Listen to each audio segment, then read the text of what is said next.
Mama Boza? It's like angel's breath. Yes'm. And hear those birds. You do hear the mockingbirds. Yes'm. When Atticus gave Jim and me air rifles, he asked us never to shoot mockingbirds. And he's right. Mockingbirds just make music. They don't nest in corn cribs, don't eat up people's gardens. They don't do one thing but sing their hearts out. That's why it's a sin to kill a mockingbird. Miss Monty, this is an old neighborhood, ain't it? Been here longer than the town. No, I mean, all the folks in our street are old. Jim and me's the only children. Mrs. DeBoe's close on 100. Miss Stephanie's old. So are you and Atticus. He's ancient. Not being wheeled around yet. Neither is your father. He's nearly 50. Jim asked him why he was so old, and he said he got started late. You're lucky you and Jim have the benefit of your father's age. If Atticus was 30, you'd find life quite different. I sure would. Atticus can't do anything. What do you want him to do? Drive a dump truck for the county, run for sheriff, farm, or work in a garage, or something else worth mentioning. Other fathers go hunting, play poker, and they fish. I should have thought you'd be proud of him. Why? He works in a law office and hay reads. Hey, Scout! The way some folks are starting to go on, you think he was running a steal. Scout, how come your daddy defends niggers?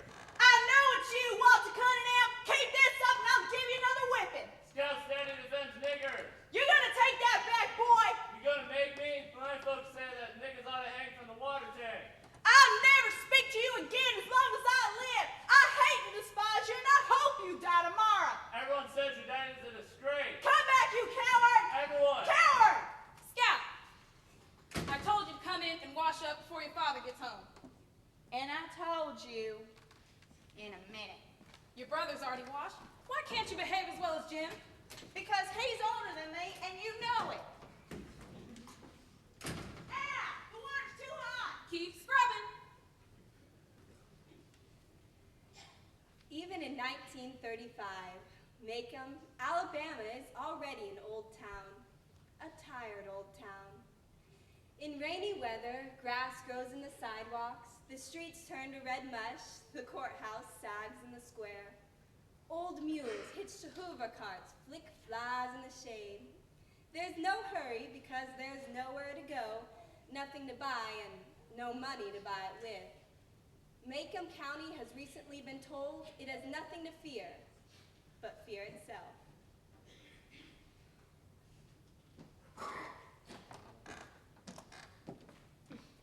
Lack of money is no excuse for the Radleys to let that place go like this. At least they could cut the Johnson grass and rabbit tobacco. But of course, they're Radleys. According to Miss Stephanie, everybody in Macomb has a streak. A drinking streak, a gambling streak, a mean streak, a funny streak. They certainly do. No Addison minds his own business. Every third Meriwether is morbid. The truth is not in the Delafields. All the Bufords walk like that. And if Mrs. Grace sips gin from a Lydia Pinkins bottle, it's nothing unusual. Her mother did the same. As for the Radleys... Afternoon, ladies. Judge Taylor, Sheriff. Atticus, you home? Not yet, Mr. Tate. Afternoon, Judge Taylor. Cal, tell him we were passing by. You want him to call? That's all right. We'll be seeing him anyway.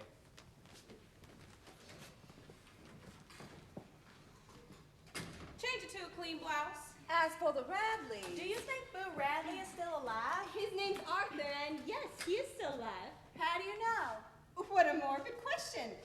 I know because I haven't seen him carried out yet. Jim says maybe he died and they stuffed him up the chimney. He just doesn't want to come out, that's all. Wouldn't you stay in the house if you didn't want to come out? But I want to come out. When that boy was in his teens, he took up with some bad ones from the old serum, probably drinking stump hoe whiskey. They were arrested on charges of disorderly conduct, disturbing the peace, and using abusive and profane language in the presence and hearing of a female. Boo Radley was then released to his father, who shut him up in that house, and he wasn't seen again for 15 years. Now she'll tell you what happened 15 years later. Boo Radley was sitting in the living room, cutting some items from the Macomb Tribune to put in his scrapbook. As his father passed by, Boo drove the scissors into his parents' leg, pulled them out, wiped him off his pants and resumed his activities. Boo Radley was in 33. Mr. Radley said no Radley was ever going to any insane asylum, so he shut him up in that house, where he is till this day. Oh, Miss Marty would have seen him carried out. All my life, I've never seen him. I saw him. It was dark and stormy, and I woke up in the middle of the night, and there was Boo Radley, his face like a skull, looking in the window, staring at me in my bed. Well, what'd you do? She scared him away. How? She moved over in her bed to make room for him. You have a streak, Miss Marty. A streak I cannot properly describe in front of a young lady. She's right. Afternoon, Mrs. DeVos. You must smell my mimosa. It's like angel's breath. Hey, Scout. Hey, Jim. Alabama must be playing in the Rose Bowl with Jam Finch scoring a touchdown. Where you going this time of day, Jeremy Finch? Playing hooky, I suppose.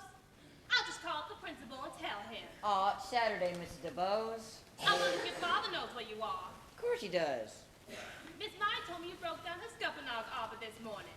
She's gonna tell your father, and then you'll wish you've never seen the light of day. I have been near her Scuppernong Arbor. Don't you contradict me. If you ain't sent to reform school by next week, my name's not DeVos.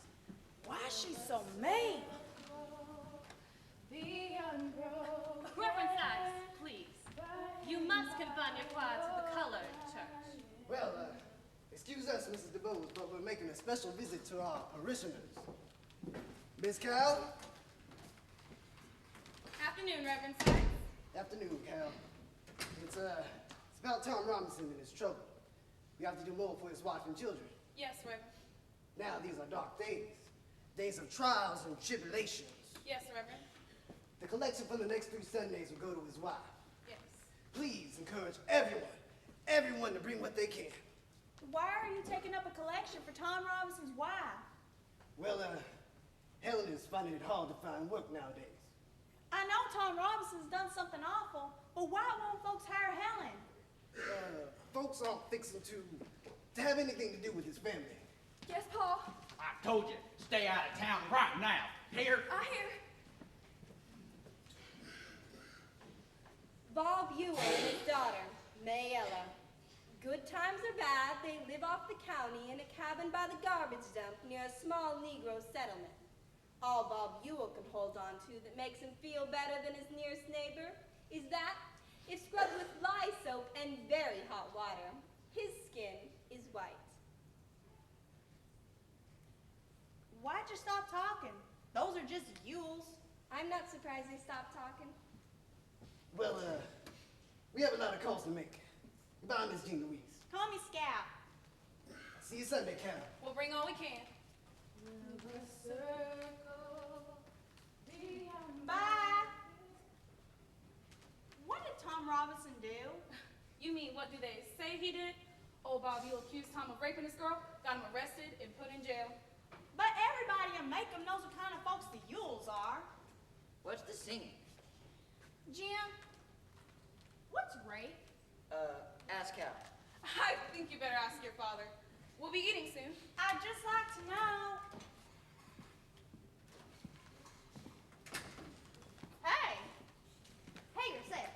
I'm Charles Baker Harris. I can read. So what?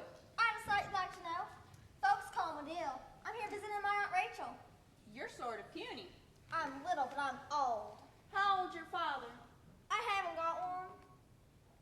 Is he dead? No. Then if he's not dead, you've got one, haven't you? Never mind her, Dill. If he say his father isn't dead, how can he say he hasn't got one? How? Scout, the Raleigh place. Nathan Radley.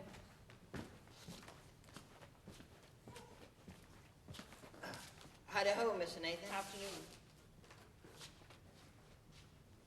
Boo Radley's older brother.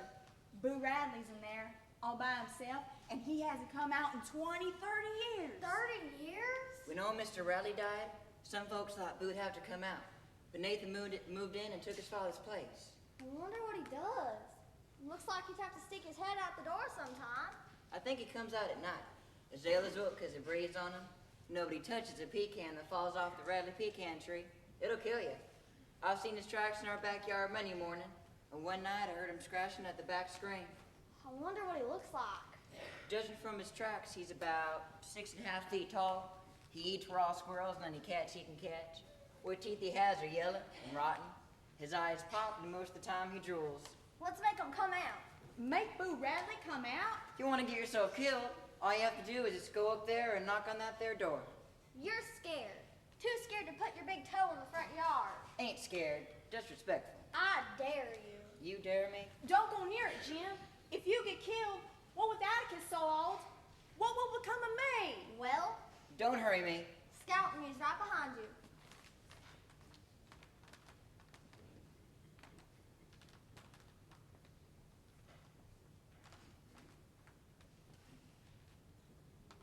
Someone's in the window. Look at the curtain. He was watching. He saw me. Don't ever do that. Where'd you get the chewing gum? It was sticking in the knothole. That tree? Spit it out. Spit it out right now.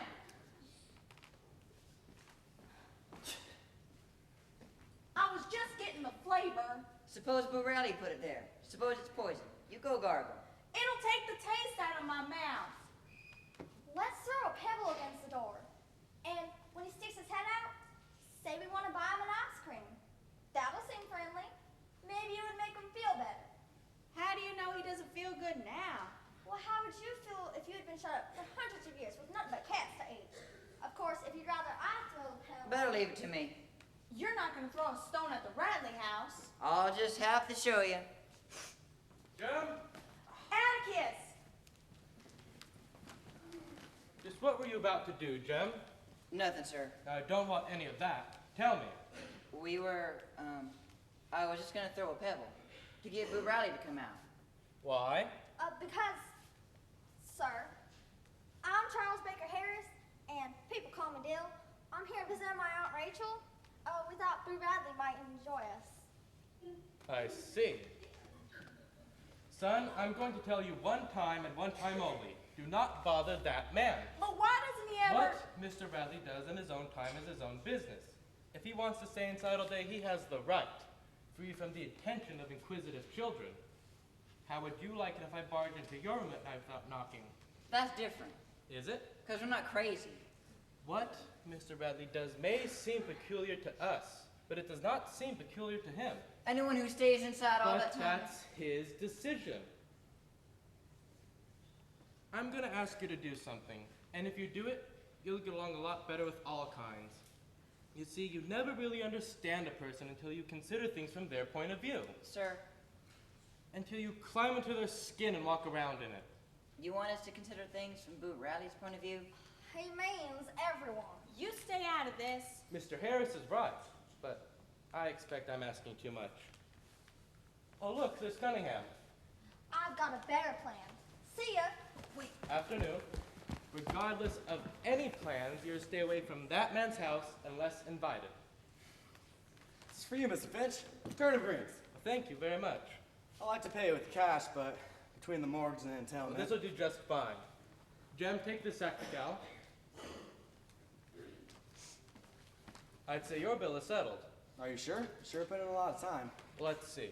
You left a load of stovewood in the backyard and a sack of hickory nuts. At Christmas, you let a crate of smilax and holly. And now a bag of turnip greens? I'm more than paid. If you say so. Your boys in my class at school, Mr. Cunningham. We had a disagreement the other day. I have quite a few of those within myself, little lady.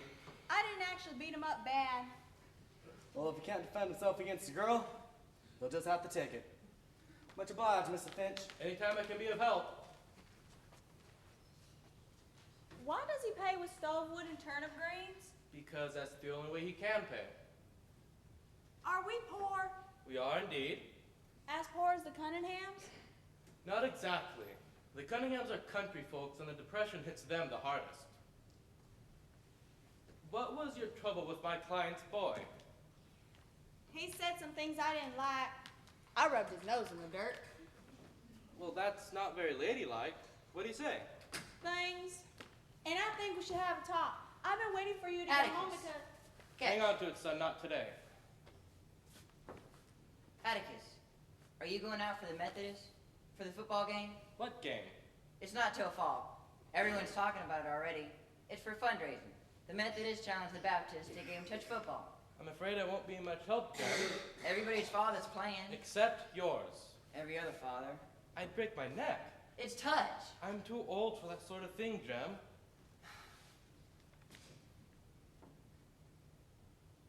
Atticus, would you mind showing me and Scout how to shoot our air rifles? Later, I mean? I told you, you have to wait for your Uncle Jack. He'll really show you. Couldn't you show us?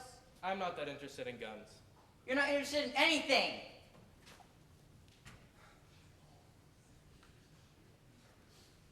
I think you better go get your football.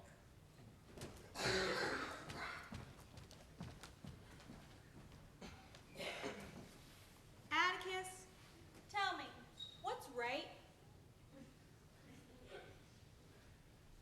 Rape is carnal knowledge of a woman by force. If that's all it is, why did Calpurnia dry up when I asked her?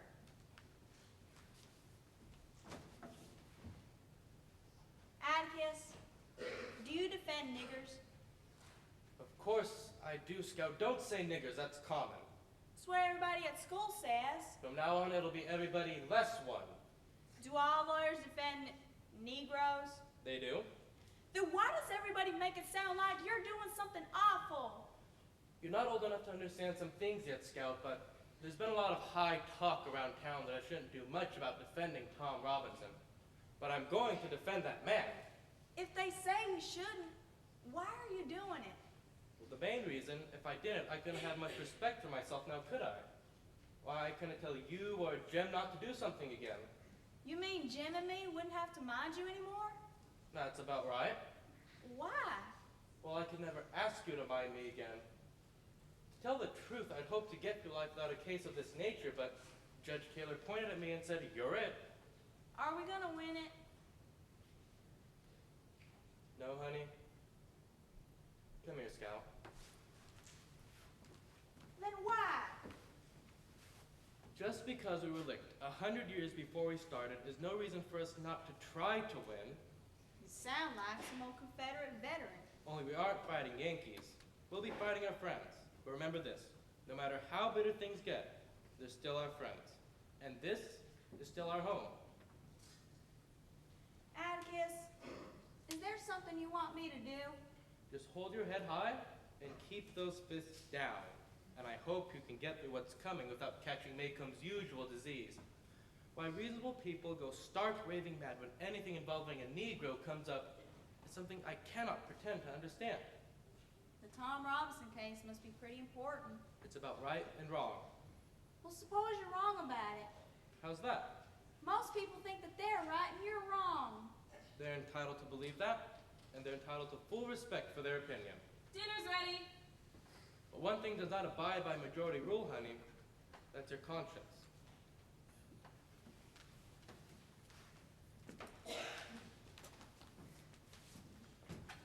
Jim!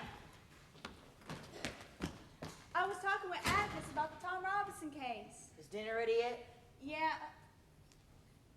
Why do people slow down as they go past? Youngers and bitches, Madison's chillin'. For all he cares, them niggas can run wild and rape white women. Miss Jean Louise? Yes, Miss Maudie? Thought I heard Calpurnia call you for dinner. But that's ugly! Come on, Scout. I guess the Tom Robinson case isn't as new to you as it is to me.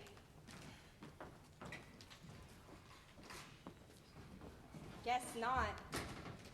Tension in the town about the approaching trial beginning to get drum tight, and the talk beginning to get ugly. A few days later, something happened that made Atticus even more of a puzzle, but it had nothing to do with the trial. It had to do with a liver-colored bird dog named Tim.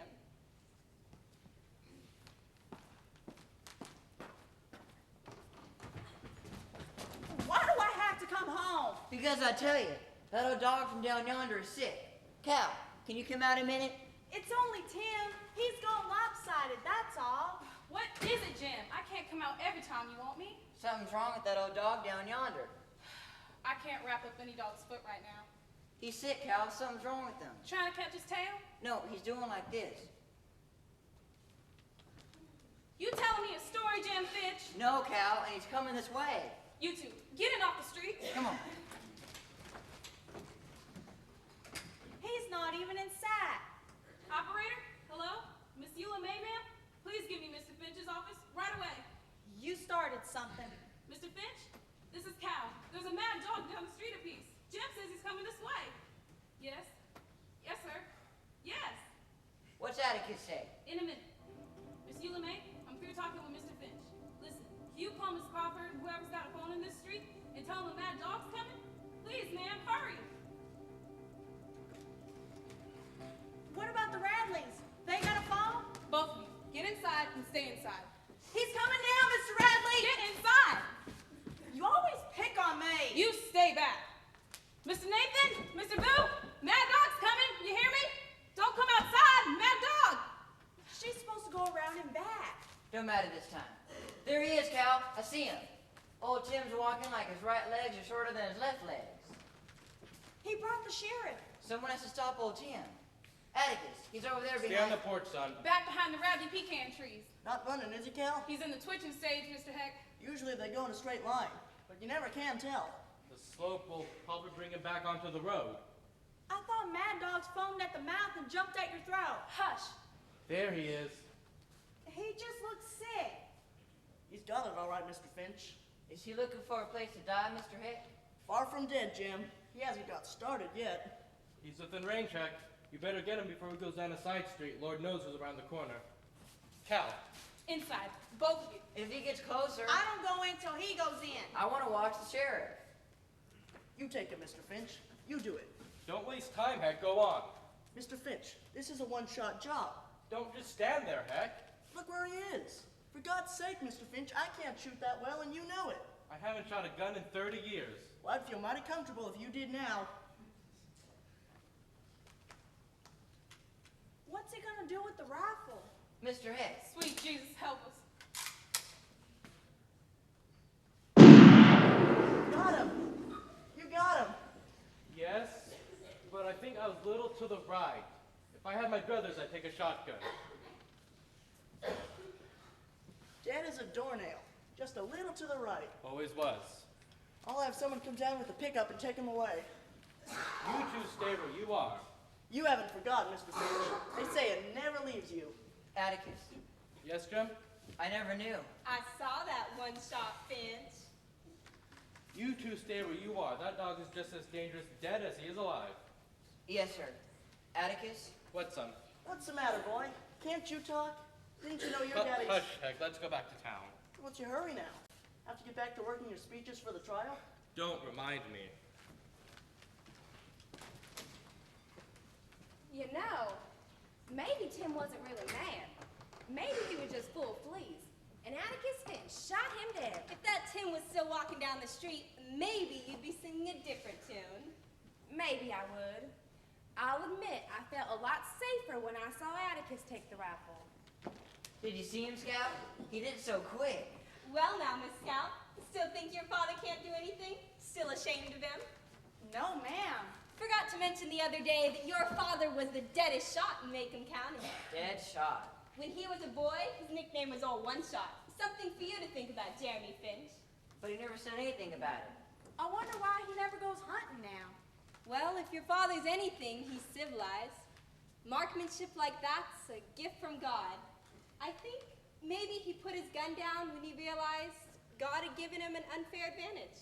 Well, it looks like he'd be proud of it. People like your father never bother about pride in their gifts. Well, I've got something to tell him at school on Monday. Don't think we should say anything about it. I'd like to find the Cunningham boy right now. Ain't everybody's daddy the deadest shot in Macomb County? I reckon if he wanted us to know, he'd have told us. Maybe it just slipped his mind. Nah, it's something you wouldn't understand. You don't have to talk about it any more than he does. But we know. I don't care if he's 100 years old. Hey, Mrs. DeBose, did you see my Don't father? say hey to me, you ugly girl. You say good afternoon, Mrs. DeBose. You should be the dressing camisole, young lady. If someone doesn't change your ways, you'll grow up waiting on tables. Finch, waiting on tables at the OK Cafe. Ha! What's the matter with her? Why is she so hateful? Don't Don't pay any attention, Scout. Just keep your chin up. It's okay. A lovelier lady than your mother never lived. It's shocking the way Atticus Finch lets her children run wild. Not only a Finch waiting on tables, but another one in the courthouse. Lawn for niggers. What's the world come to with the Finches going against their raising? Your father's no better than the trash he works for. He's a nigger lover. Oh, I'll fix her. Jim, leave her alone. She has no right. Jim, forget about it. Just because Atticus would take everybody. Everybody! Jim, come back! Jim, what are you doing? Jim, stop! Jim! Jim, you need... Go home, stay out of this. Jim! Hey, Scout.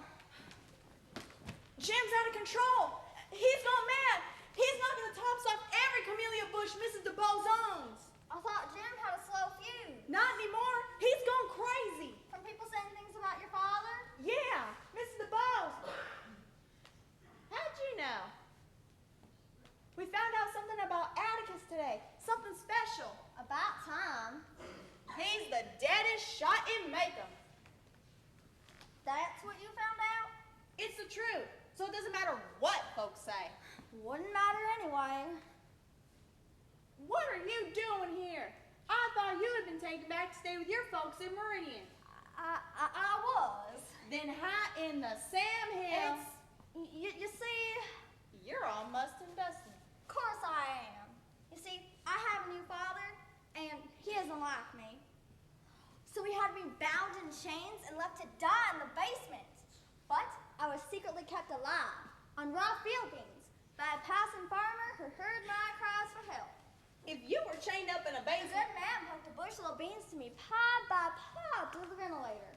lucky for you, that good man was passing. I worked myself free, pulling the chains from the wall. Then I wandered out of Meridian where I discovered a small animal show, and they hired me to wash the camel. How do you go about washing up? Suddenly, my sense of direction told me I was just across the river from Macomb. What I did then was... How'd you get here, Jill? I took $13 from my mother's purse and took the 9 o'clock train from Meridian. Why'd you run off? Didn't run off, just decided I'd come back here, that's all. You gonna stay with your Aunt Rachel? I want to stay here. With us? We're gonna have a hot summer. I don't care. Jim! Maybe better come back later. I ain't going. Look here, Atticus. We have a visitor. Here's Dill. Come back from Meridian. He knows how to wash a camel. Dill? Sir. Jem, I just received a phone call a few minutes ago. Are you responsible for the damage to those flowers? Yes, sir. Why'd you do it? Mrs. DeBose said you lawed for niggers. And that's why you destroyed her garden? Yes, sir. Son, I have no doubt you've been annoyed by your contemporaries for them saying that I law for niggers, as you say. But to do this to a sick old lady is inexcusable. I strongly advise you go have a talk with Miss DeBose. Talk to her. Right now. But- Go on, Jem. But, sir... Scout. All right. I'll go talk to her. And come straight home afterwards.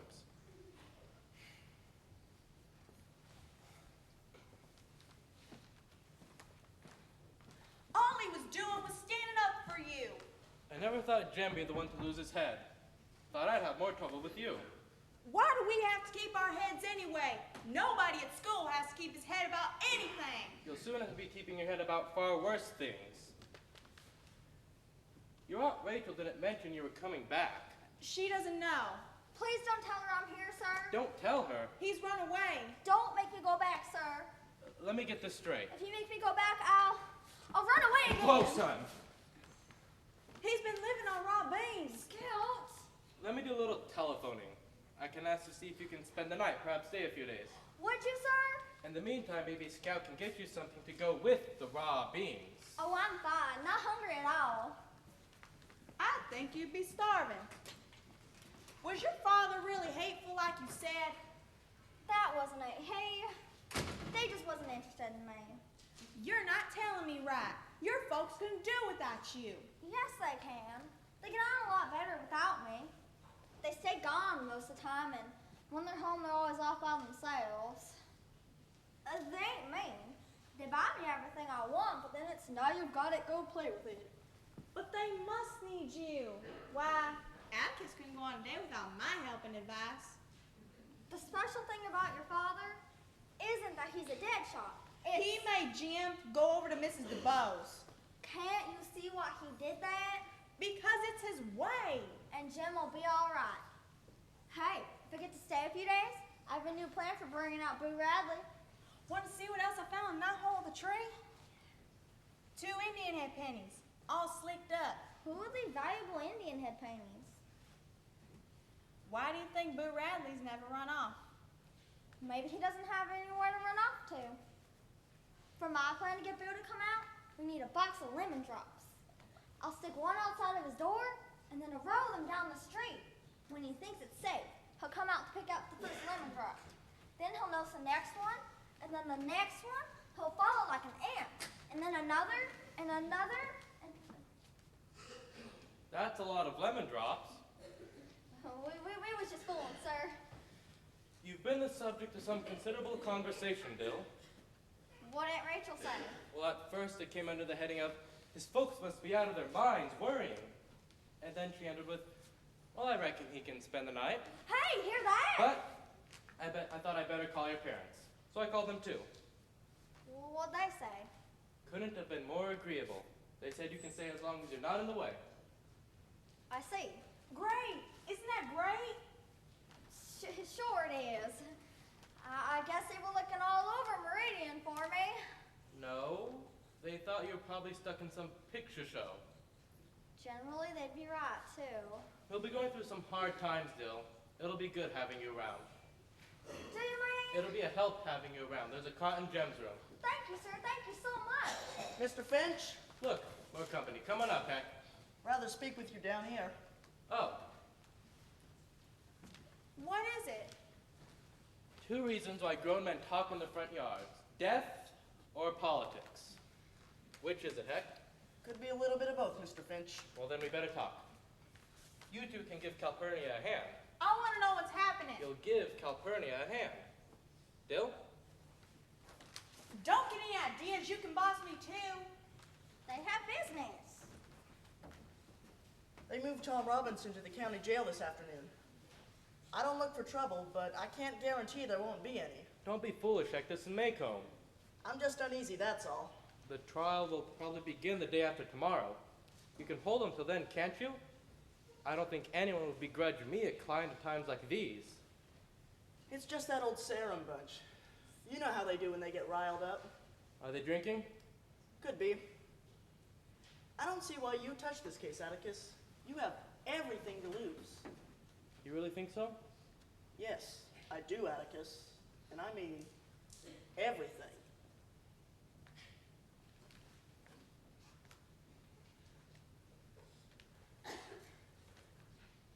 Heck, that boy may go to the chair, but he's not going till the truth is told.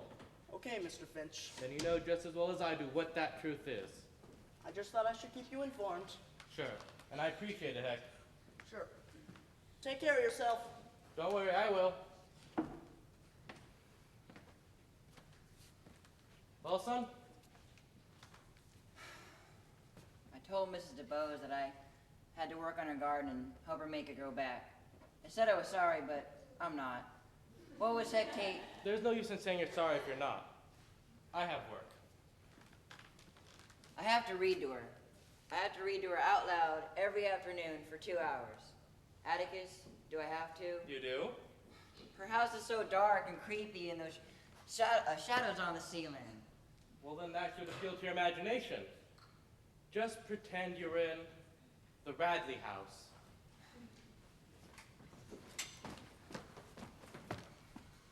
He's in a peculiar mood these days.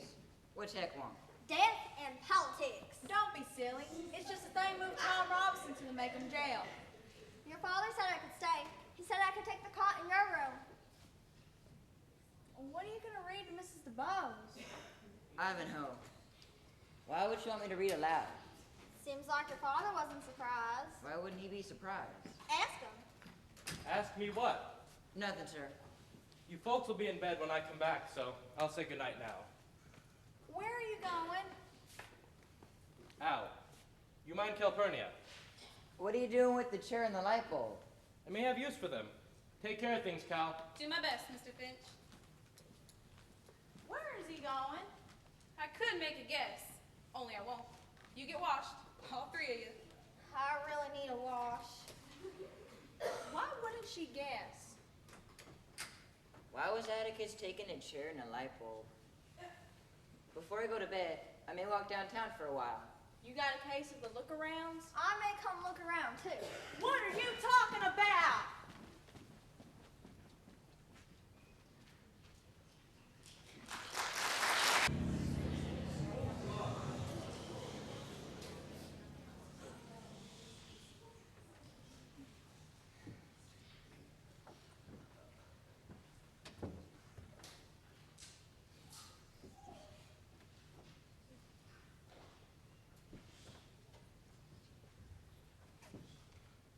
Well, thanks for stopping by, Stephanie.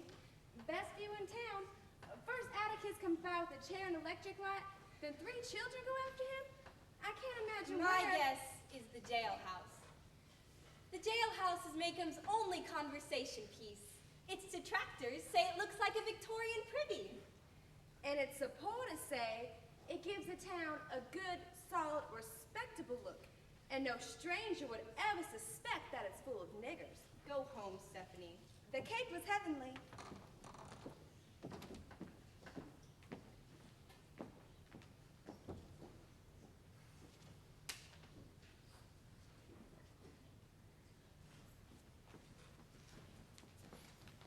A lad at the jailhouse. There he is. Well, let's go see. No, Scout. I just want to know why he's in front of the jailhouse. Maybe we shouldn't bother him right now. Well, why can't It's we? pretty late. He's okay, so let's go home. I just want to see where he was. After all this running around town, we might at least. Shh! He can't hear me. No, listen. It's cars. A lot of cars coming. I wonder what... So many. What's happening? Get down. We'll get down here and watch.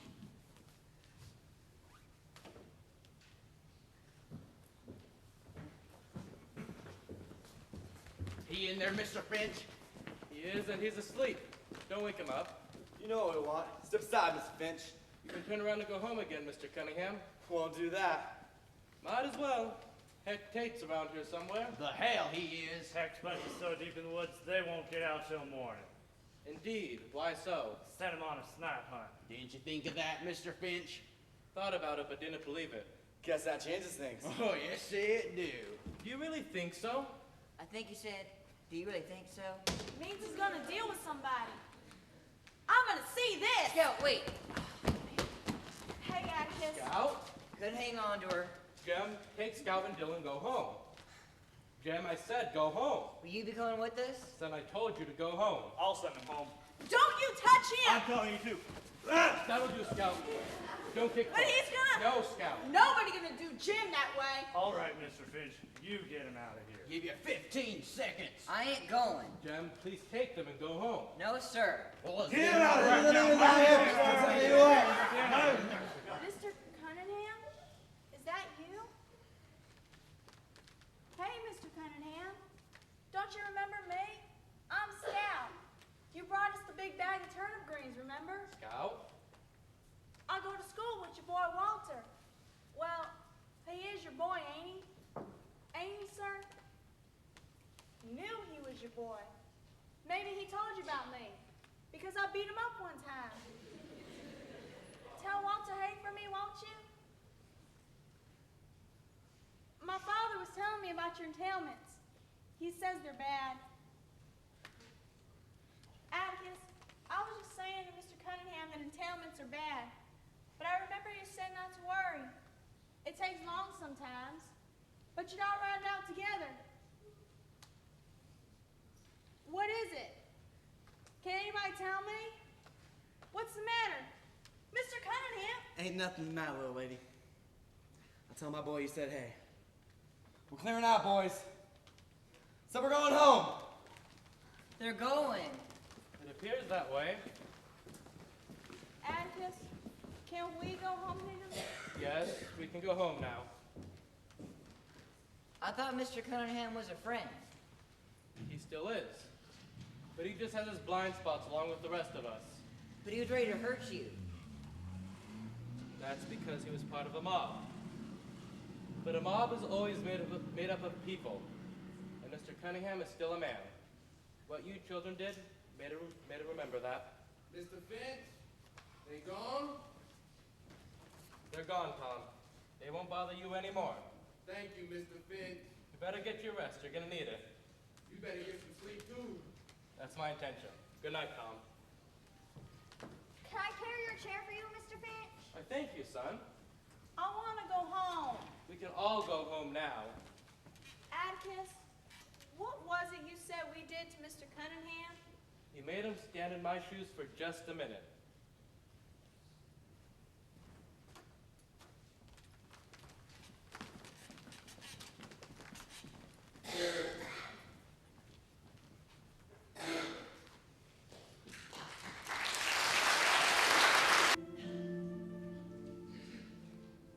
The next Monday, people were streaming into town like it was Saturday. It seemed like the whole county was coming out for Tom Robinson's trial. And where are you going? To the jitney jungle. With the hat and gloves. Well, I may just take a look in the courthouse, see what Atticus is up to. Be careful he doesn't hand you a subpoena. You seem to know so much about the case. Let's wait till the last. Don't let Atticus see us. When I reached the courthouse square, it was covered in picnic parties. Apparently, the trial was to be a gala occasion. There was no room at the public hitching rail. Mules and wagons were parked under every available tree. People were washing down biscuits and syrup with warm milk from fruit jars.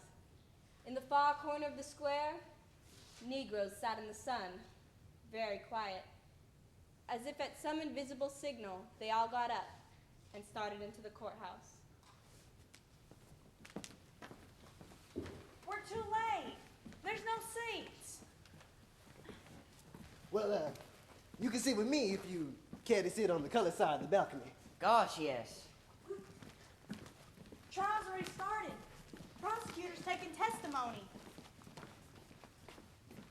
In your own words, Mr. Tate, Well, I was called. could you please say to the jury who called you? I was fetched by Bob, Mr. Bob Yule, yonder one night. What night, sir? The night of November 21st. I was just leaving my office when Mr. Yule came in. Very excited he was. Said get down to his house quick. Some Negro had raped his girl. Did you go? Certainly. Got in the car and went out as fast as I could. And what did you find? Found her lying on the floor. She was pretty well beat up. But I heaved her to her feet, and she washed her face in a bucket. And she said she was all right. Go on. I asked her who hurt her, and she said it was Tom Robinson. Asked her if he beat her up like that, and she said yes, he had. Asked her if he took advantage of her, and she said yes, he did. So I went down to Robinson's house and brought him back. She identified him as the one, so I brought him in. That's all there was to it. Thank you. Any questions, Atticus? Yes. Did you call a doctor, Sheriff? No, sir. Why not? It wasn't necessary, Mr. Finch, but she was mighty banged up. And you didn't He call... answered the question, Atticus. He didn't call a doctor. Just wanted to make sure, Judge. Sheriff, you said she was mighty banged up. In what way? Just describe her injuries, Heck. Well, there was already bruises coming on her arms, and she had a black eye starting. Which eye? Let's see. Her left. Her left facing you, or her left looking the same way you were? I guess that'd make it her right. It was her right eye, Mr. Finch. I remember now. She was banged up on that side of her face. Could you please repeat what you just said? Her right eye. No, you said she was banged up on which side of her face? The right side. Thank you, Heck.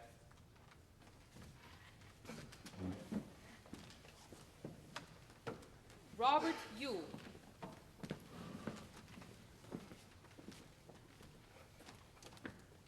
Swear to tell the truth, the whole truth, and nothing but the truth? So help me God.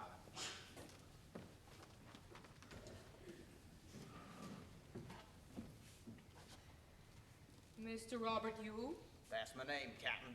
are you the father of Mayella Yule? Well, if I ain't, I can't do anything about it now. Her ma's dead. Are you the father of Mayella Yule? Yes, sir. Get this straight.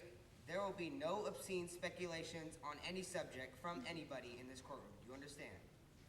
All right, Mr. Gilmer. Thank you, sir. Mr. Yule, tell us what happened on the evening of November 21st. I was coming home from the woods with a load of kindling, and just as I got to the fence, I heard Mayella screaming like a stuck hog inside the house. What time, sir? Just before sundown. Well, as I was saying, Mayella was screaming fit to beat Jesus. Yes, she was screaming. She was raising this holy racket, so I dropped my load and run as fast as I could up to the window, and I seen that black nigger yonder rutting on my Mayella.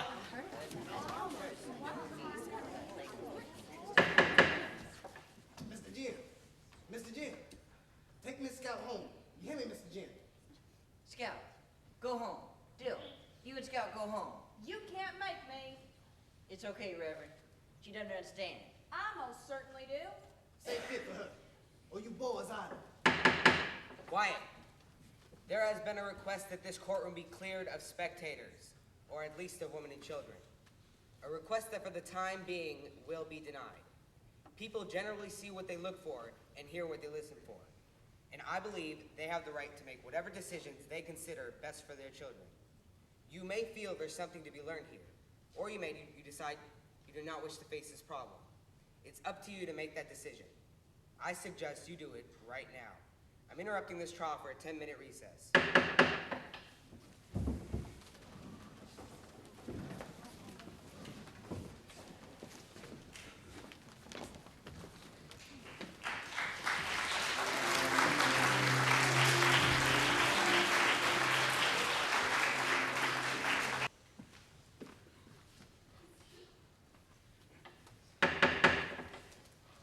I see we still have a few with us. Well, let's get on. Mr. Yule, you will keep your testimony within the confines of Christian English language, if that's possible. Proceed, Mr. Gilmer. Where were we? We were... Mr. Yule, did you see the defendant having sexual intercourse with your daughter? Yes, I did. Thank you, sir. You said you were at the window. Yes, sir. Did you have a clear view of the room? Yes, sir. How did the room look? All slung about, like there was a fight. What did you do when you saw the defendant? I run around the house to get in, but he run out the front door just ahead of me. I seen who it was, but I was too distracted about Mayella to run after him. Mayella was in there squalling, so I run in the house. Then what did you do? I run for Heck Tate quick as I could. I seen who it was, all right. Past the house every day. Lived down yonder in that nigger nest. Judge, I've asked this county for 15 years to clean out that nest down yonder. They're dangerous to live around. Besides devaluing my property. That's up. Thank you.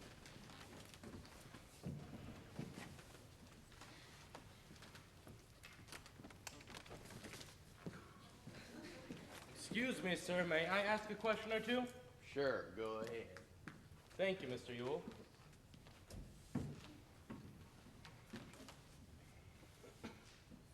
Folks were doing a lot of running that night. Let's see, you ran to the house, you ran to the window, you ran inside, you ran for Mr. Tate. Did you, during all this running, run for a doctor? Wouldn't no need to. Didn't you think the nature of your daughter's injuries warranted immediate medical attention? Never caught a doctor in my life. If I had, would have cost me $5. That all the questions? Not quite. Mr. Yule, you heard the sheriff's testimony, didn't you? Yes. Do you agree with his description of Mayella's injuries? Her right eye blackened around. Yeah, I hold with everything Mr. Tate said. He said her right eye was blackened. I holds with Tate. Mr. Yule, can you read and write? Objection! Can't see what the witness's literacy has to do with the case. Irrelevant and immaterial. Judge, if you allow this question plus another one, you'll soon see. All right, Atticus, but make sure we see. Overruled. Well, Mr. Yule, can you read and write? Yes, Mr. Finch, I can read and I can write. Well, will you please write your name clearly for us? I most positively will. How do you think I sign my relief checks? Jim, do you think Atticus knows what he's doing? Seems like he knows. Far back as I can remember, he said never, never, never ask a question on cross-examination unless you already know the answer. Cause you might get an answer that'll wreck your case. Looks to me like he's gone frog sticking without a light. All right, Mr. Yule. Would you please write your name clearly for us so that the jury may see? What's so interesting? You're left-handed, Mr. Yule. That's it. What? What's my being left-handed got anything to do with it? I'm a God-fearing man, and that Atticus, he's trying to take advantage of me. Tricking lawyers like Atticus Finch take advantage of me all the time with their tricking ways. But it don't change what I saw. I said it once, I say it again. I saw that nigger! That's all, Mr. Yule. I think you got him. Don't count your chickens. Her right eye was blanking, so it had to be someone left-handed. Maybe Tom Robson's left-handed. Mayella Violet Yule.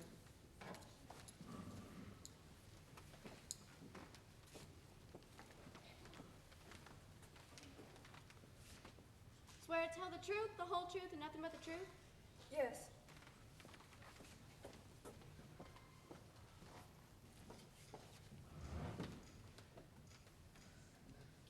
Please tell the jury, in your own words, what happened on the evening of November 21st. Where were you at dusk on that evening? On the porch. What were you doing on the porch? Just tell us what happened. You can do that, can't you? What are you scared of? What was that? Him. Do you want him doing me like he done Papa? Making him out left-handed. How old are you? 19 and a half. Mr. Finch has no idea of scaring you. And if he did, I'm here to stop him. Now sit up straight and tell us what happened. Well, I was on the porch and he came along and, you see, there was this old shift robe in the yard Papa brought in to chop up for kindling. Papa told me to do it while he was off in the woods, but I wasn't feeling strong enough then. So he came by. Who is he? That yonder, Robinson. Then what happened? I said, come here, boy, and bust up this shift rope for me. I got a nickel for you. So he came in the yard, and I went in the house to get him the nickel.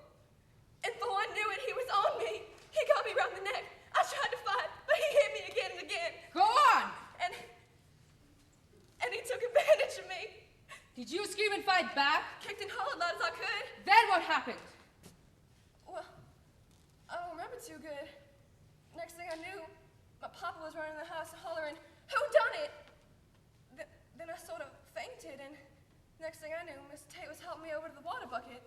You fought Robinson as hard as you could, tooth and nail. I positively did. You are positive he took full advantage of you. I already told you. He done what he was after. That's all. But stay here. I expect big, bad Mr. Finch has some questions for you. Stay not. Now, Miss Mayella, I won't try to scare you for a while. Not yet. Let's get acquainted first. How old are you? Said I was 19. Said to the judge yonder. And Miss Mayella, you'll have to forgive me. My memory isn't what it used to be, and I might ask you questions you may have already answered. But you'll give me an answer, won't you? Good. One answer word as long as you keep on mocking me. Ma'am? As long as you call me ma'am and say Miss Mayella. I don't have to take his sass. That's just Mr. Finch's way.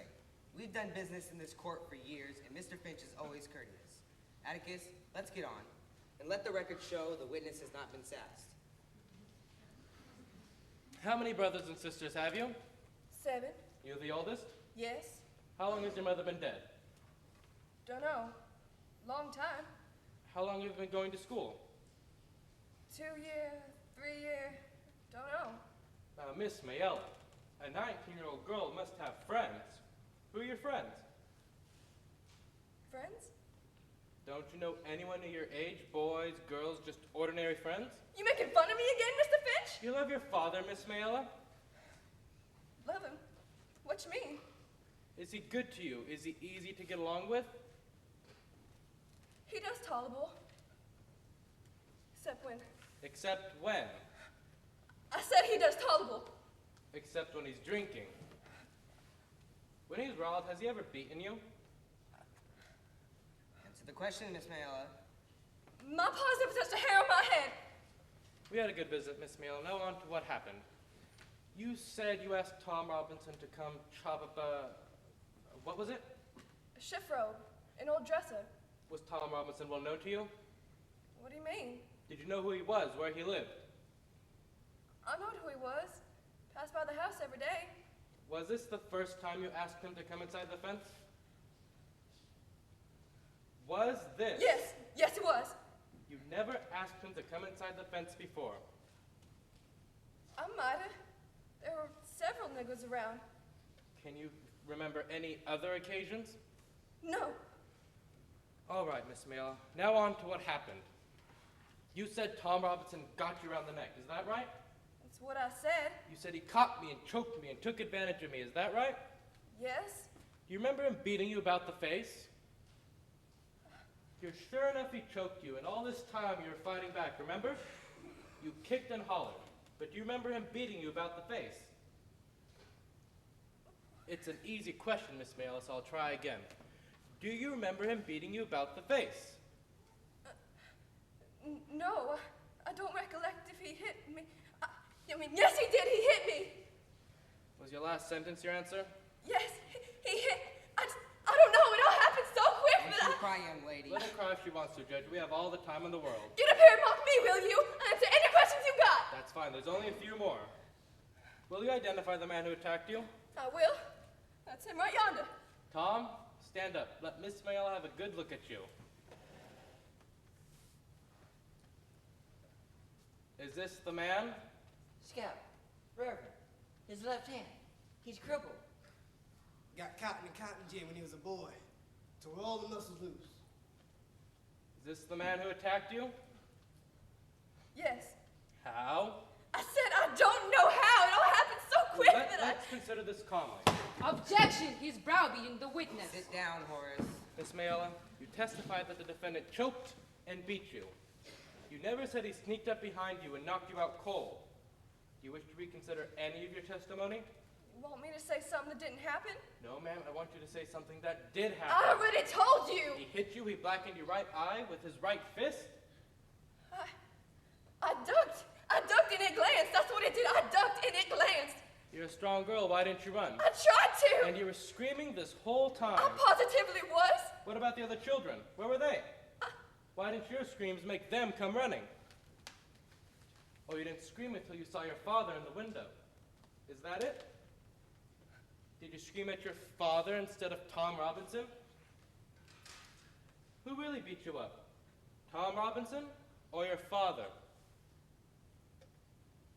Miss Mayella, what did your father really see in that window? Why don't you tell the truth, child? Didn't Bob Yule beat you up?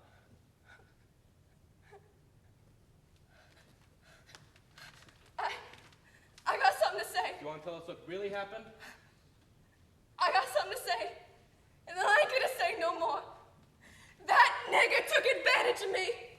And if you fine, fancy gentlemen ain't gonna do anything about it, then you're all yellow, stinking cowards, a lot of you. Your fancy ass don't come to nothing. Your ma'am and your Miss Mayella don't come to nothing, Mr. Finch. That's all. You can step down. Sir, the state rests. Shall we try to wind up this afternoon? How about it, Atticus? I think we can. How many witnesses you got? One. Well, call him. I call Tom Robinson.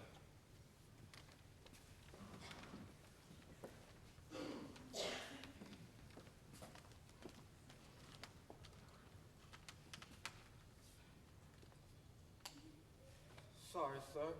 That's all right, Tom. Do you swear the evidence you're about to give is the truth, the whole truth, and nothing but the truth? I swear.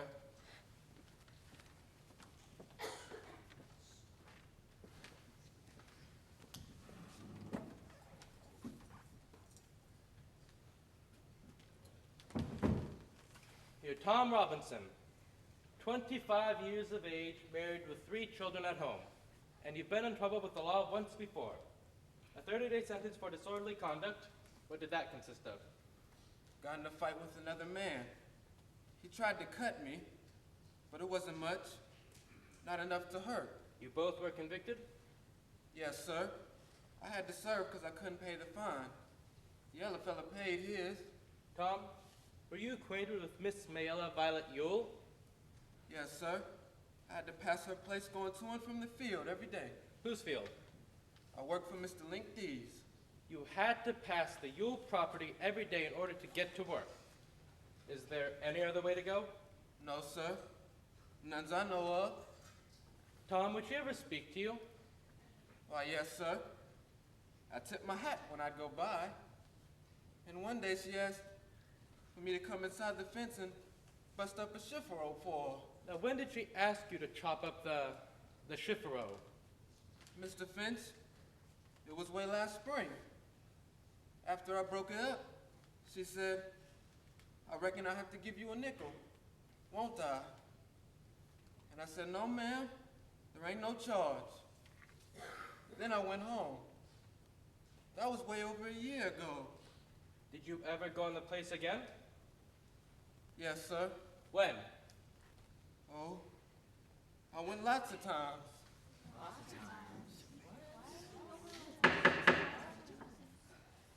Under what circumstances? Why did you go lots of times? She'd call me in.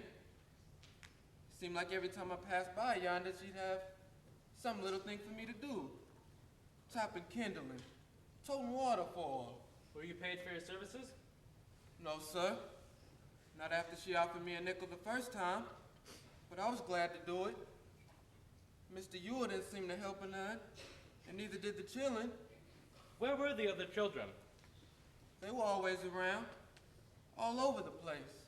Tom, would Miss Mayella ever speak to you? Yes, sir. She spoke to me. Tom, did you ever set foot, did you ever go on the Yule property without the express invitation from one of them? No, sir, Mr. Finch. I never did. I wouldn't do that, sir. All right, Tom. What happened to you on the evening of November 21st? Mr. Finch, I was going home as usual that evening. And when I passed the Ewell place, Miss Mayella were on the porch, like she said she were. It seemed awful quiet-like, and I didn't quite know why. She called to me to come there and help her a minute.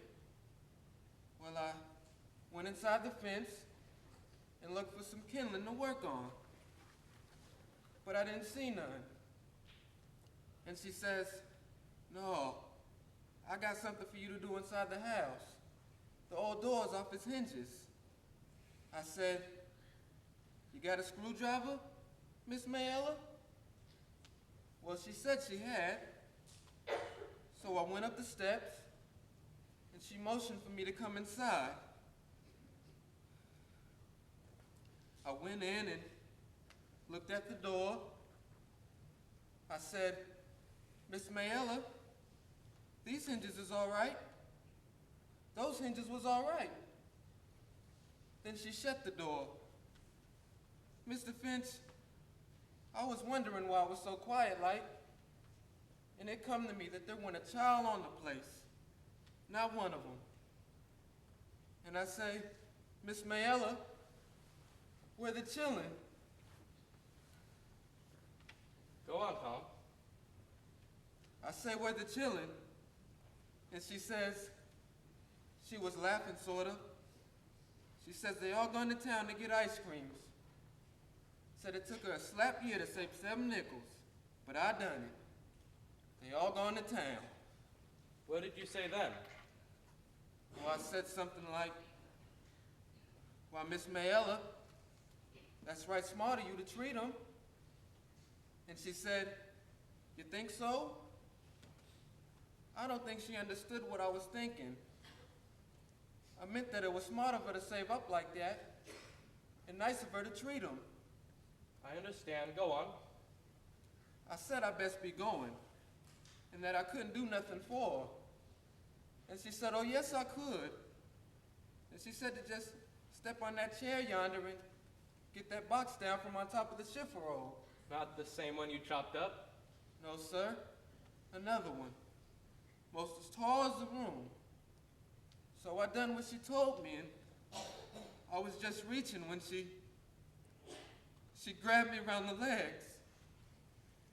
Mr. Finch, she scared me so bad I hopped down and turned the chair over. That was the only furniture disturbed in that room, Mr. Finch. When I left it, I swear for God. What happened after you turned the chair over? Tom, you've sworn to tell the whole truth. What happened after you turned the chair over? Answer the question.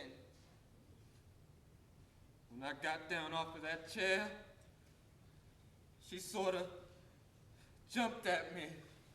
Jumped violently? No, sir. She hugged me. She hugged me around the waist.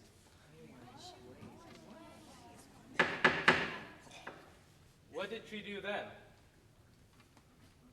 She reached up and kissed me side of the face.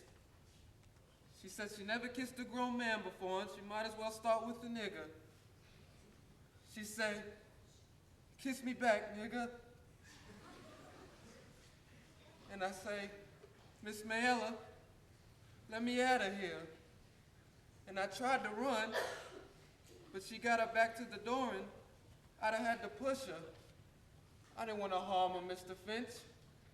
And I say, let me pass. But just when I say it, Mr. Ewell come hollering through the window. What did he say? Something not fitting to say. Not fitting for these folks in chillin' to hear. Tom, you must tell the jury what he said. He says, you goddamn whore, I'll kill you. Then what happened? I was running so fast, Mr. Finch, I didn't know what happened. Tom, did you attack Mayella Ewell? I did not, sir. Did you harm her in any way? I did not. Did you resist her advances?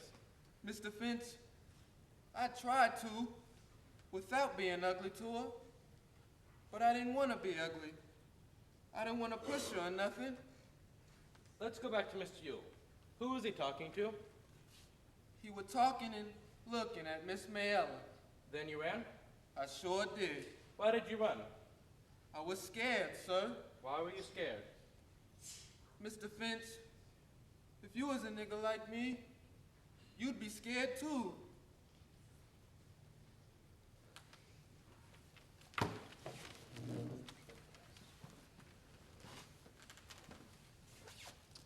You were given 30 days for disorderly conduct, Robinson? Yes, sir. What'd that nigger look like after you got through with him? He beat me, Mr. Gilmer. Yes, but you were convicted, weren't you? It's a misdemeanor and it's on record, Judge. Witness will answer, though. Yes, sir. I got 30 days. You're pretty good at busting up shift robes and kindling with one hand, aren't you? Yes, sir. I reckon so. Strong enough to choke the breath out of a woman? I never done that, sir. But you're strong enough. I reckon so, sir. Had your eye on her for a long time, hadn't you, boy? No, sir. I never looked at her. Then you were mighty polite to do all that shopping and work for her, weren't you, boy? I was just trying to help out, sir. That was mighty generous of you. Tell me, boy, why were you so anxious to do that woman's chores? Looked like she didn't have nobody to help her. With Mr. Hugh and 7 children on a place, boy? Well, I says, it looked like they never help her none. You did all this work out of sheer goodness, boy? Just tried to help her. Then you're a mighty good fella, it seems. Did all this for not 1 penny. Yes, sir. I felt right sorry for her. She seemed to try more than the rest of them. You felt sorry for her? You felt sorry for her? He felt sorry for her. Now, you went by the house as usual on the evening of November 21st, and she asked you to come in and bust up the shift rope? No, sir. Do you deny you went by the house? No, sir. She asked you to bust up the shift rope, is that right? No, sir, it ain't. You say she's lying, boy? I don't say she's lying, Mr. Gilmer. I say she's mistaken in her mind. Tell me, boy, why did you run? I was scared, sir. If you had a clear conscience, why were you scared? Like I said before, it wasn't safe for any nigger to be in a fix like that. Oh, but you weren't in a fix. You testified here that you were resisting her advances. Were you scared she might hurt you? A big buck like you? No, sir. I was scared I'd end up in court. Scared you have to face up to what you did? No. Scared I'd have to face up to what I didn't do. You being impudent to me, boy? I didn't go to be. No more questions. You can step down, Mr. Robinson.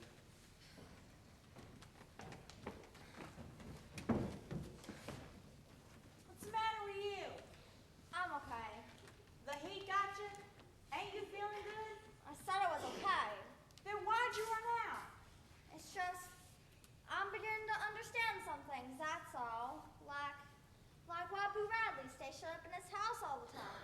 It's because he wants to stay inside. That don't make any sense. Maybe he found out the way people go out of their way to despise each other. Why'd Mr. Gilmer have to do Tom Robinson that way? Why'd he have to talk so hateful? Dill, that's his job. But he didn't have to sneer and call him boy. That's just Mr. Gilmer's way. They do all defendants that way. Well, most lawyers, I mean. Mr. Finch doesn't. He's not an example. Dill, he's, well, the same in the courtroom as he is at home or on the street. Maybe if he was more like, maybe if he Don't was. you realize your father's not a run-of-the-mill man? Most people. What do you care about most people? Can't you realize? If you've gotten over your crying fit, I guess I can take you back in. It wasn't no crying fit. I just didn't like the way Mr. Gilmer. You just don't understand about the law.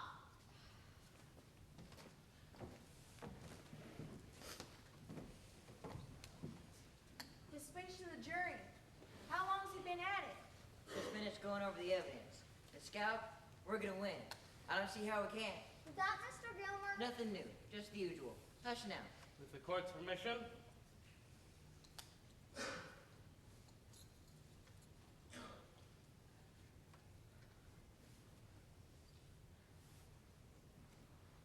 Never saw him do that before. Me either.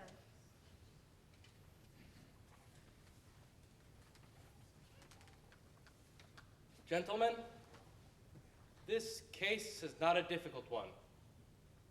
It requires no minute sifting of complicated facts. This case is as simple as black and white. The state has not produced one iota of evidence that the crime Tom Robinson is charged with ever took place. It has instead relied upon the testimony of two witnesses whose testimonies have not only been called into serious question on the cross-examination, but has been flatly contradicted by the defendant. I have nothing but pity in my heart for the chief witness of the state, but my pity does not extend to her putting a man's life at stake. And this is what she's done. Done it in an effort to get rid of her guilt. And I say guilt, gentlemen, because it was guilt that motivated her. She had committed no crime, but she had broke a rigid code of our society. A code so severe that whoever breaks it is hounded from her midst as unfit to live with. She is the victim of cruel poverty and ignorance, but she knew full well the enormity of her offense, and she persisted. She persisted, and a subsequent reaction is something that every child has done. She tried to put the evidence of her offense away from her, out of sight. Now, What was this evidence? Not a stolen toy to be hidden. This evidence that must be destroyed is Tom Robinson, a human being. Tom Robinson is a daily reminder of what she did. Now, what did she do? She tempted a Negro. She did something that in our society is unspeakable. She's white, and she tempted a Negro. Not an old uncle, but a strong, young, black man. No code mattered to her before she broke it, but it came crashing down on her afterwards. Her father saw what happened, and what did he do? There is substantial evidence that Mayella Ewell was beaten savagely by someone who lives almost exclusively with their left hand. Damn you to hell! And Mr. Ewell swore out a warrant, no doubt signing it with his left hand. And now, Tom Robinson sits before you, having taken oath with the only good hand he possesses, his right hand. You tricking lion! Quiet. You'll be fined for contempt. So a quiet, respectable Negro man who had the unmitigated temerity to feel sorry for a white woman is on trial for his life. He has had to put his word against his two white accusers. I need not remind you of their conduct here in court today. Their cynical confidence that you gentlemen would go along with them on the assumption, the evil assumption, that all Negroes lie, that all Negroes are basically immoral, an assumption that one associates with minds of their caliber. But you know the truth, and the truth is some Negroes lie, and some Negro men are not to be trusted around women, black or white. And so with some white men.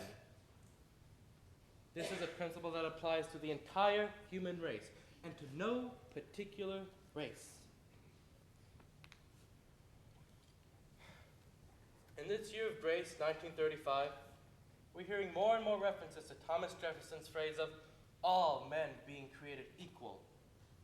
But we know that all men are not created equal in the sense that some men are smarter than others.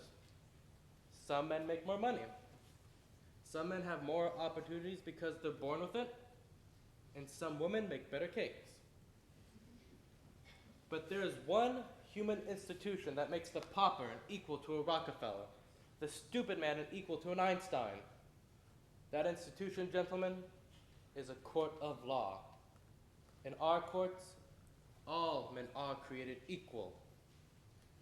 I'm no idealist to believe so firmly into the integrity of our courts. That's no ideal to me. It's a living, working reality. But a court is only as sound as its jury, and a jury is only as sound as the men who make it up. I am confident that you gentlemen will review without passion the evidence you've heard today, come to a decision, and restore this defendant to his family.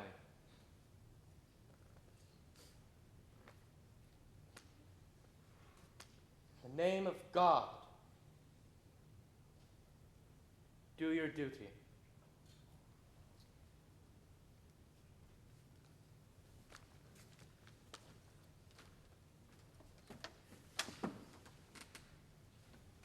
Did he say something else as he was walking back?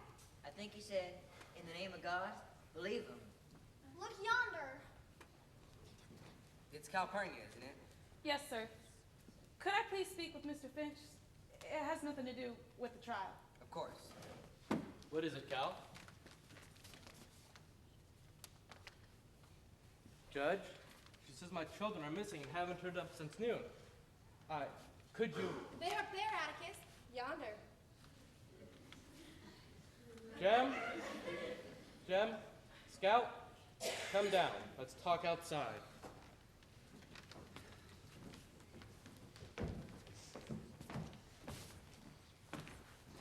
Is he mad? We'll find out. Hey, Atticus. Atticus, we won, haven't we? I have no idea. You've been here all afternoon? Well, go home with Calpurnia and stay home. Aw, Atticus, please let us hear the verdict. Have you done your reading for Mr. Bose today? Not yet. Please, sir, we... Tell you what. Go home, do your reading, and eat your supper. And if the jury's still out, Cal can bring you back. Sir! If they sit through the whole thing, they might as well hear the rest. But what if the jury comes back before? They might. Might be gone and back in a minute. You think they'll quit him that fast? Go home, do your reading, and eat your supper. And if the jury's still out, Cal can bring you back. Thank you, Cal. I should skin every one of you alive. The very idea of you children listening like that. Mr. Jim, don't you know better than to bring your sister to that trial? As for you, Mr. Dill, you watch how your uncle ship you to Meridian first thing in the morning. You ought to be perfectly ashamed of yourselves. Finch, better listen. I'm gonna kill you. If it takes the rest of my life, you hear? I'm gonna kill you.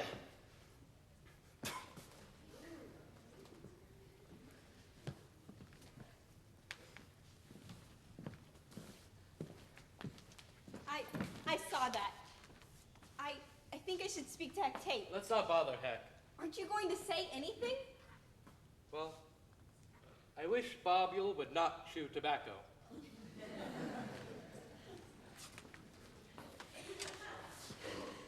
At least the children didn't have to see that. When they came back a few hours later, Calpurnia was still expressing her outrage. Thought you was getting some head on your shoulders, huh, Mr. Jim? Ain't you got any sense at all? Don't you want to see what happens? Hush up now. If Mr. Finch don't wear you out, I will. The jury's still out. Nobody's moved hardly. They moved around some when the jury went out. How long have they been out? Hours. Mr. Finch and Mr. Gilmer did some more talking, and Judge Taylor charged the jury. See, mighty fair-minded, almost as if he was leaning a little bit to our side. Made Mr. Yule so mad he stomped out the room. The judge isn't supposed to lean either way. Besides, we don't need it, because we won anyway. Mr. Jim, I've never seen any jury decide in favor of a black man. This case is different. I wonder where's Atticus? That Bob Yule looks mighty pleased about something. Jim, ain't it a long time? Sure is, Scout. That could be a good sign. I think something's happening. Here we go.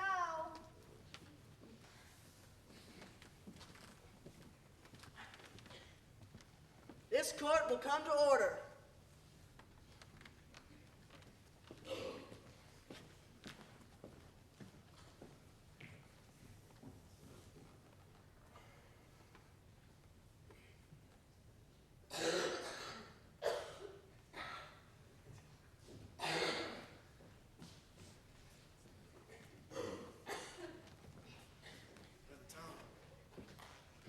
Scout, look.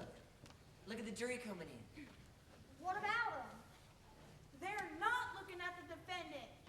What's that mean? The defendant will rise. What's it mean, Scout? You're gonna say, See what? Hush.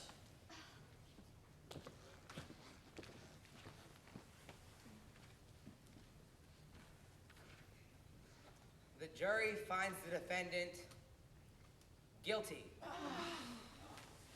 we lost. It's all lost. How could they find him guilty? Not right, you children should see such things. Not right, any children should see such things. Well, what happens now? What can we do? If the evidence don't matter, I don't see there's anything. But they're not gonna hurt Tom Robinson, aren't they? Atticus will do something. He'll... Well, they can shout mean, hateful things about him and find Tom Robinson guilty, but no matter what any of them says, Atticus, he's... Miss Jean Louise, Scout, stand up.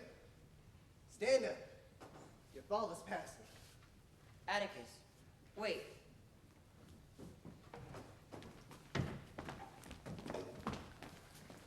Atticus, how could they do it? I don't know. But they've done it before, they did it today, and they'll do it again. And when they do it, seems like only children weep. See you at home. We can still do something, can't we? Something? Seems to me like the minute Mayella Ewell opened her mouth and screamed, Tom Robinson was a dead man. Jim, I am absolutely surprised at you children. Did Atticus give you permission to go to court? Why were you sitting over there in the colored balcony? Several people mentioned it. Wasn't it right close over there? Hush, Stephanie. Do you think it's wise for children to be in court? We made the town this way for them. Might as well learn to cope with it. At least they don't have to wallow in it. What happened in court today is as much a part of Maycomb as his missionary tease. Well, excuse me. I don't suppose they understood anyway. It's too bad you had to see your daddy get beat. When I get grown, I'm gonna be a clown. What, Dill? Yes, sir, a clown. There ain't nothing in this world I can do about folks, so I'm gonna join the circus and laugh my head off. You got it backwards, Dill. Clowns are sad. It's folks that laugh at them. Well, I'm gonna be a new kind of clown. I'm gonna stand in the middle of the ring and laugh in their faces. Oh, don't pay any attention to what she says about Atticus. What do you mean? Well, I simply would like you to know that there are some men in this world who are born to do our unpleasant jobs for us. Your father's one of them. Oh, well... Don't you well me, sir. You're just not old enough to appreciate what I just said. I thought Maycomb folks were the best folks in the world. We're the safest folks in the world. So rarely called on to be Christians, but when we are, we've got men like Atticus to stand for us. Who feels that way besides you? The handful of people in this town who feel that fair play isn't marked white only. But who? Who did one thing to help Tom Robinson? Well, his friends, for one thing, and people like us. We exist too. People like Heck Tate. People like Judge Taylor. Start using your head, Jim. Did it ever strike you that Judge Taylor naming Atticus to defend Tom was no accident? That Judge Taylor might have had his reasons? That's right, Jim. Usually they appoint some new lawyer. One is just starting. You're beginning to realize a little more to it than you thought. Whether Maycomb knows it or not, we are paying your father the highest tribute we can pay a man. We trust him to do right. Then why did he get beat? Oh, Miss Stephanie talks nonsense. Maybe we didn't get an acquittal, but we got something. I was sitting in court waiting, and as I waited, I thought, Atticus Finch can't win. He won't win. But he's the only man who can keep a jury out for so long in a case like this. And I thought to myself, maybe we're taking a little step along the way. Well, I'm going into my house now, and I'm going to bake a cake. And I'd be very pleased if you'd all come over and have some of my cake. Yes, Miss Marty. Thank you. Mr. Dill? Yes, I would. Thank you. I better go ask Aunt Rachel first. They trust him to do right. I'll be back, and then we'll have cake.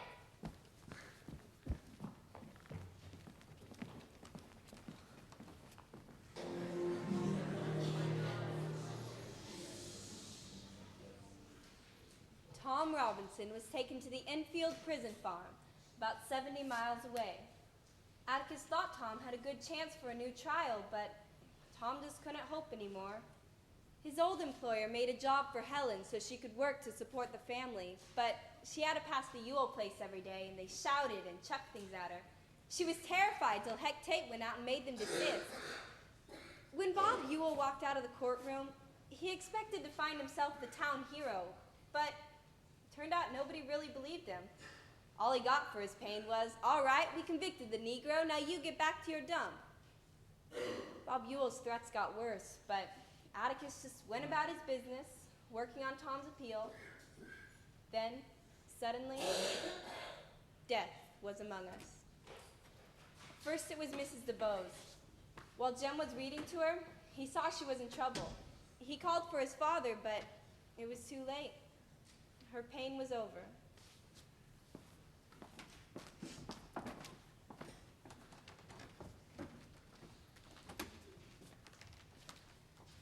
That's why I had to read to her? She'd been given morphine for her pain. She became an addict. She wanted to break herself of it before she died. And your reading to her was a distraction. I never knew.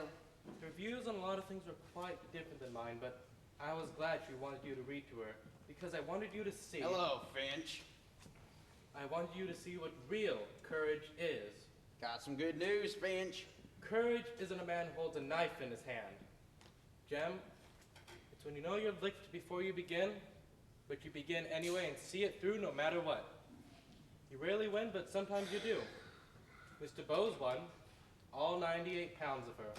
She died as clean as the mountain air. Don't you want to hear, Finch? Atticus, Yes? got news. Tell me. I tell you, they shot that nigga. Tom's dead. They shot Tom? Heck? He was running. It was during the exercise period. They said he just broke out into a blind raving charge at the fence and started climbing over, right in front of him. Oh my God. Cal, take the children inside. They put 17 bullet holes in him. Didn't they try to stop him? Didn't they give him any warning? They shouted, and they fired a few shots into the air. They didn't shoot at him until he was almost over the fence. How can they shoot Tom? He was just an escaping prisoner. He wasn't Tom to them. Why didn't he wait for the appeal? I told him we had a chance, but I guess he was just tired of white men's chances. Ain't it just like a nigga to cut and run? You come inside, Scout. Is there anything else you'd like to say, Mr. Yule? Yes. I say there's one down, 2 to go. Now guess who's gonna be next?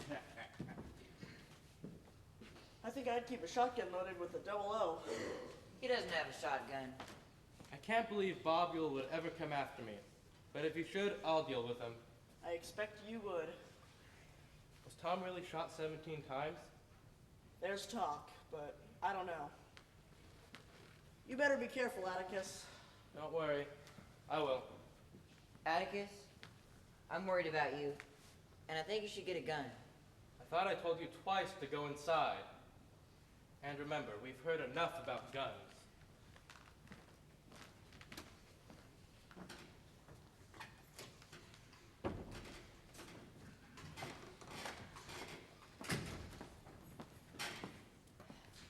I had a talk with Atticus, but he insisted everything would settle down again. After a fashion, he said. And it did. The Macomb ladies arranged a pageant at the school auditorium with taffy poles, apple bobbing, and children costumed to represent the town's agricultural products. A girl butterbean, a cow, a peanut. When I saw Jem leave a scout, she was representing pork, with Jem holding onto her hawk. The wind was already starting to get heavy by the time they went home. It looked like it might be storming before they got there. The pageant ended with everyone singing, "Macomb County, we will aye be true to thee." Then the children got out of their paper costumes to go home, and Jem and Scout began their longest journey together. The moon had been in and out of the heavy rain clouds, but as they started home, it was black dark, and there was the stillness that comes before a thunderstorm. Somebody just walked over my grave.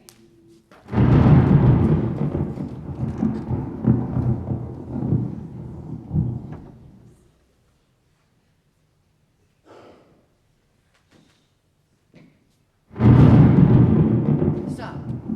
I think I hear something. You trying to scare me? Come on. Someone's following us. Keep hold of my hand. Are you scared, Jim? No. Be real quiet. Scout, listen. I hear Jim! He's coming. Run! Run! I tripped! Jim, help me! Where are you, Scout? Come on! I can't see! I don't know where! Get away, Scout! Run! Run! Jim! Ah! Jim, help us! Someone help!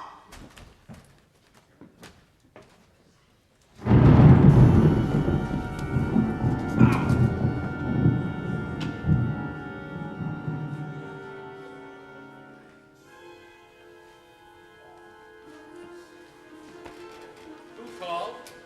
Who is it? Oh my God, Jem! Cal, telephone Dr. Reynolds. Quick, tell him urgent. Just put him down on... Scout? Scout? Scout? Where's Scout? I'm here! I'm all right. The man's gone, but he did something to Jim. Atticus, is Jim dead? He's just unconscious. Looks like his arm's broken. Scout all right? Yes? Miss Eula May's getting Dr. Reynolds. Jim's not from the pain. Who's this? Who? Call Heck Tate. Tell him someone's been after my children.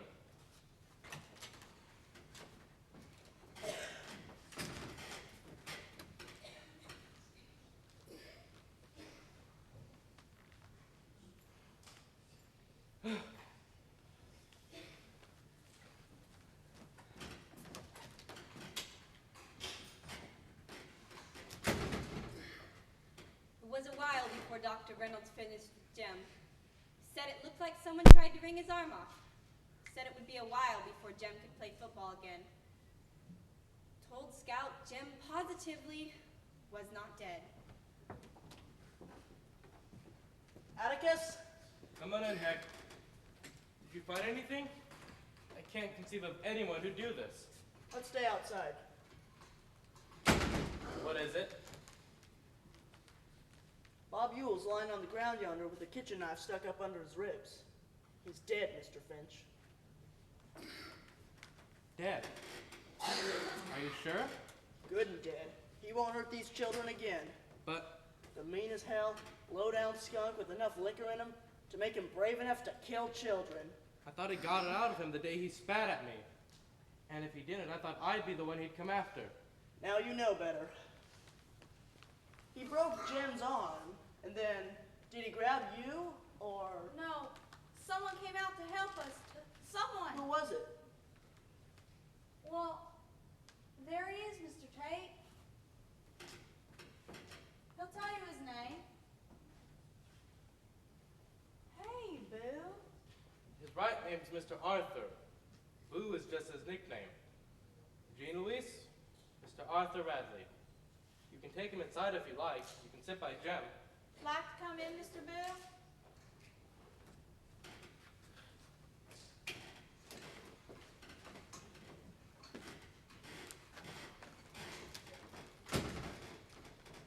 Well, Heck, I guess the thing to do, Jem's a minor, of course, and will come before the county court. What will, Mr. Finch? Well, of course, it's a clear-cut case of self-defense. Mr. Finch, do you think Jem killed Bob Yule? Well, they were struggling in the dark. He probably got hold of Yule's knife. It wasn't Jem. That's very nice of you, and I know you're doing it from the bottom of your heart. But I won't have my children grow up with a whisper about them. I won't hush up. Hush up what? Jem didn't do it. Then who? I'll tell you. Bob Yule fell on his knife. He killed himself. Heck, I won't have my children hear me say something they know not to be true. If I do, I won't have them anymore. I can't live one way in town and another way in my home. Mr. Finch, I hate to fight with you when you're like this. You've been under a strain no man should ever have to go through. Maybe that's why you're not putting two and two together. But if it wasn't Jem, Of course it wasn't. His arm was broken. it would have to be. Put that out of your mind, Mr. Finch. I already told you what happened. But This isn't your decision, Mr. Finch. It's all mine. It's my decision and my responsibility. And there's not much you can do about it. what are you saying, Heck? I'm saying there's a black man dead for no reason, and the white man responsible for it is dead. So let the dead bury the dead this time, Mr. Finch. But I never heard tell it's against the law for a citizen to do his utmost to prevent a crime from being committed, which is exactly what Boo Radley did. Now maybe you'll say it's my responsibility to tell the town all about it and not hush it up. You know what had happened then? All the ladies in Macomb, including my wife, would be knocking on Boo's door, bringing angel food cake. To my way of thinking, dragging him with his shy ways into the limelight, that's a sin. I may not be much, Mr. Finch, but I'm still sheriff of Macomb County, and Bob Yule fell on his knife. Good night, sir.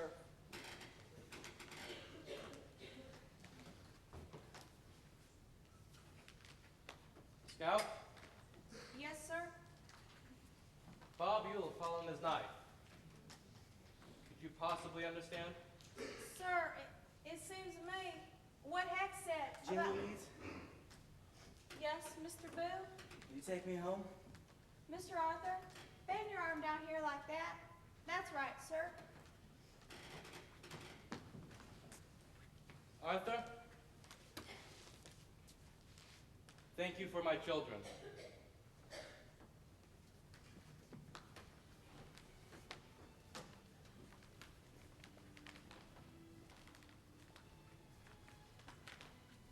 moon had come out, the storm had passed over, and I couldn't help hoping Miss Stephanie was watching from her upstairs window as Mr. Arthur Radley was escorting Miss Jean Louise as any gentleman would do. None of us ever saw him again, but I saw something else. Neighbors bring food with death and flowers with sickness, and Boo was our neighbor. He gave 2 children a pair of slicked up good luck pennies, a stick of chewing gum, and their lives. Miss Jean Louise? Didn't have to stand in Boo Radley's shoes to know him. Just standing on his porch was enough. You feel all right, girl? I feel old. Jim and I still have to get grown, but there's not much left for us to learn. Well, except maybe algebra. Expect you'll handle it. Is Jim awake yet? Fast asleep. Won't be awake till morning. Atticus, what Tate said about Boo Radley, about bringing him into the limelight, Heck was right. How's that? It would sort of be like shooting a mockingbird, wouldn't it?